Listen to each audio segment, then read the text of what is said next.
Jet Serama, alam mo na maangas at astig talaga.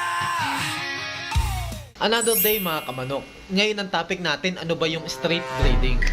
Ang straight breeding ay ito po yung pagpares natin sa parehas na straight breed na manok o yung manok na puro sa kanilang bloodline para magkaroon o makapag-produce din sila ng straight breed na anak katulad ng kanilang mga magulang. Bakit nga ba ginagawa ito?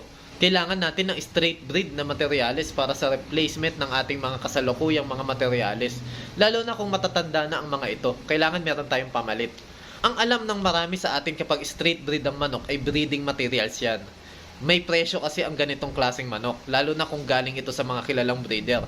Basta kapag sinabing pure, straight breed yun. Yun po.